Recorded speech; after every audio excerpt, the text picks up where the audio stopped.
Amigos de Huaraz, muy buenas tardes.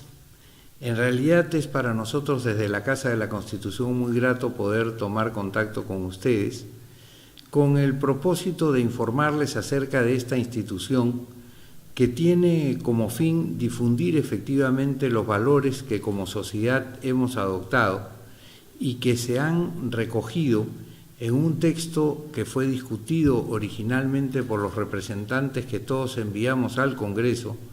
y que nos dieron como resultado lo que se denomina la Constitución Política del Perú. La Constitución no es otra cosa en un sistema democrático que la expresión del acuerdo nacional, la expresión por la cual todos, mujeres, hombres, mayores, incluso niños, tenemos que regirnos para poder convivir y para poder avanzar como comunidad o poder avanzar como sociedad con el propósito fundamental de que de ese desarrollo devenga para cada uno la posibilidad de un mejor nivel de vida y en consecuencia de un acercamiento hacia la felicidad,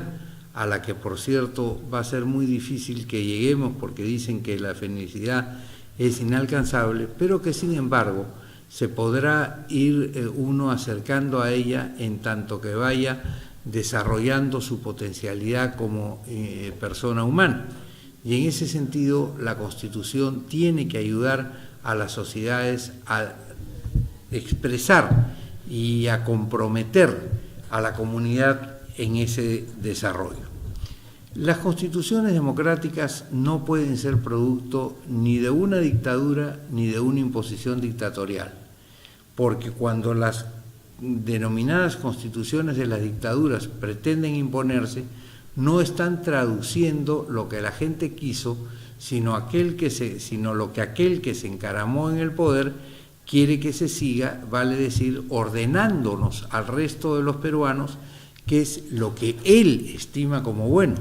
No es lo que los peruanos nos ponemos en conjunto, no es aquello en que los peruanos nos ponemos de acuerdo, sino lo que esa persona que es el dictador, el que nos dicta a todos sus comportamientos, quiere que se haga. Naturalmente eso no tiene que ver nada con la libertad, porque desde el momento mismo en que hay un dictador,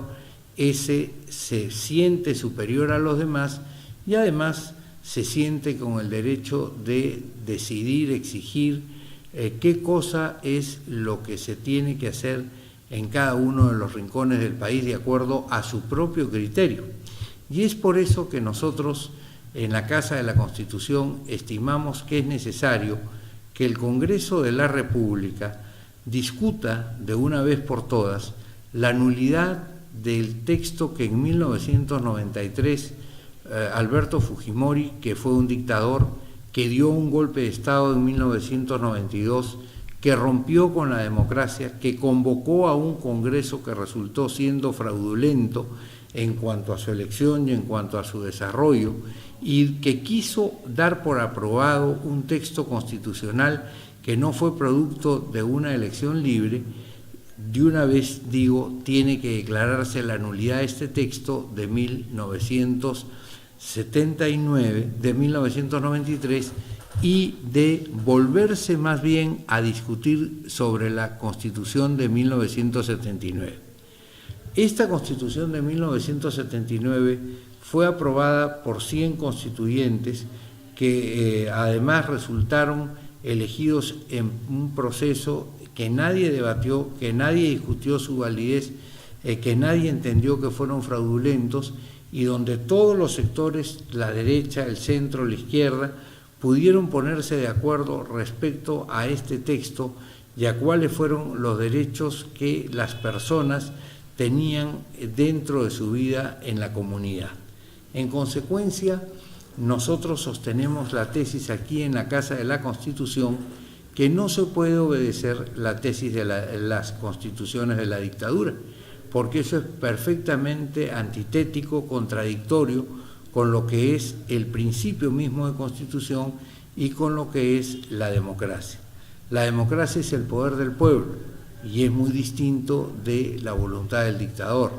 La Constitución significa, y siempre significó desde su aparición, la limitación del poder al gobernante, vale decir, se establecía con toda claridad que, a diferencia de lo que sucedía en las monarquías absolutas, donde el rey decía lo que tenía que hacer si los demás tenían que cumplir con esa voluntad, en los sistemas de gobiernos democráticos, quien manda solamente por un determinado periodo y manda solamente en determinados aspectos y manda solamente hasta determinados límites. Es decir, se establece en principio lo que se denomina la separación de poderes. Vale decir que, a diferencia de lo que sucedía con las monarquías absolutas, en los sistemas democráticos el pueblo no le entrega todo el poder a una persona ni todo el poder a una organización, sino que el poder lo divide precisamente para evitar que alguien pueda abusar de ese poder. Cuando alguien tiene mucho poder, y eso lo decían los filósofos del siglo XVIII y del siglo XVII, se siente directamente tentado a abusar de ese poder. Y ustedes pueden verlo en su diario caminar con la gente que tiene mucho poder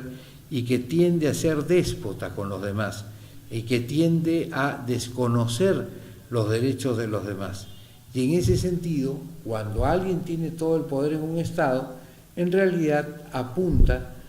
porque es una suerte de tendencia natural, a abusar de ese poder, a, apabullar a los demás con el ejercicio de ese poder. Y eso es algo que no puede darse en un sistema democrático. En un sistema democrático le encargamos, por ejemplo,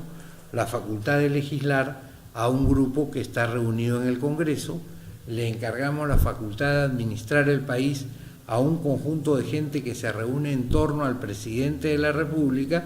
y que conforman lo que se denomina el Poder Ejecutivo, y le encargamos la facultad de administrar justicia, de decidir quiénes tienen la razón y quiénes no la tienen en cada debate o en cada discusión, al Poder Judicial. Y en consecuencia, ninguno de estos tres organismos, ninguno de estos tres conjuntos de personas, y menos aún ninguna persona en particular, puede ejercer todo ese poder, que es un poder del que el pueblo es titular y que lo entrega por partes para que en cada una de esas partes pueda servirse mejor a la comunidad y pueda procurarse de alguna manera mejor su desarrollo y garantizar la tranquilidad de las personas. Cuando las personas son sometidas a un régimen en el cual el que manda puede dictar las leyes, puede ejecutarlas a su arbitrio y después, en el caso de un reclamo o de una discusión, puede otorgarle la razón al propio rey o al propio gobernante sin tomar en cuenta ni las razones ni el derecho que le asiste a la comunidad, entonces simplemente estamos frente a una situación en que, como decía Montesquieu, todo estaría perdido. Y por eso es que en la realidad moderna los sistemas constitucionales de los países libres recogen siempre este mandato, y este mandato no es otro que el de exigir que efectivamente se divida el poder y que cada uno pueda gobernar hasta determinado límite. Por ejemplo, el presidente de la República, que es elegido por todos los peruanos que tienen derecho a voto, puede hacer muchísimas cosas, pero por ejemplo no puede ordenar la detención de una persona, no tiene poder para eso. Es decir, fíjense ustedes cómo aquí se presenta un límite al poder, un límite que no puede traspasar, porque si traspasa ese poder, el otro poder, el poder judicial, puede negarle ese derecho y puede constituirlo al presidente en una persona que ha violado el derecho y que en consecuencia tiene que ser juzgado por haber violado ese derecho y sancionado por haber violado ese derecho, y además haberse inmiscuido en una competencia que no le correspondía. Por otro lado, esta facultad de detener a una persona le está acordada, por ejemplo, a un juez de primera instancia, a una persona que ustedes tienen cerca de su comunidad. Si ustedes están en Carás, si ustedes están en Yungay, si ustedes están en Ayca, si ustedes están en Piscobamba, en cualquiera de las provincias del Perú existe un juez de primera instancia que, en relación a todo el guato que rodea al presidente de la República o incluso al Congreso, posiblemente esté ubicado en un salón muy pequeño, en una carpeta muy pobre y con una silla de repente hasta enclenque. Pero esa persona, que es el juez de primera instancia, tiene sí la facultad de ordenar la detención de una persona cuando esa persona no ha podido efectivamente o cuando ha cometido un acto que resulta siendo un acto que lesiona al resto de los ciudadanos. Y por eso es que nosotros siempre andamos dentro de esta lógica de la limitación del poder. Cuando hablamos de Constitución y no hablamos de un poder no solamente limitado en el texto, sino limitado en la realidad, porque las autoridades se esfuerzan por seguir lo que dice el texto, entonces nosotros no nos encontramos frente a un sistema constitucional. Y es por eso que Fujimori no hizo una reforma válida de ninguna constitución, ni tampoco dictó un texto que pueda entenderse como constitución, porque fue producto de lo que él y la camarilla que lo acompañó consideraron que era bueno, pero o que era lo conveniente para el país. Pero cuando fue incluso, sometido a un referéndum, el Tribunal Constitucional del Perú ha declarado en distintas sentencias que ese hecho fue un hecho fraudulento, que se hizo sin respetar las formas democráticas. Y es por eso que la dictadura de Fujimori no puede pretender seguir dándole al Perú el destino o diciendo cómo es que todos en este país tenemos la obligación de comportarnos. Y es por eso que en las próximas semanas, desde la Casa de la Constitución, como consecuencia de un proceso de recolección de firmas, donde efectivamente casi 60.000 ciudadanos estamparon su rúbrica y pusieron su huella para decirle al Congreso, discuta usted este tema, la Casa de la Constitución y concretamente el director de la Casa de la Constitución concurrirán al Congreso y seguramente ustedes lo verán en los medios de comunicación para exigirle a los congresistas que discutan esta idea que les estoy planteando y que dejemos de lado la constitución de la dictadura que ha desconocido derechos sociales, que ha desconocido la facultad del Estado para regular en favor de, en muchos casos, de la gente que menos tiene, y que volvamos a debatir y a modernizar en todo caso la Constitución de 1979. Esta es la Casa de la Constitución y aquí los invito a ustedes a que se sumen a todos los proyectos de la Casa de la Constitución, a que entren a nuestra página web que aparecerá en unos minutos en pantalla y que efectivamente se comuniquen con cualquiera de nosotros que estamos en el esfuerzo de darle al Perú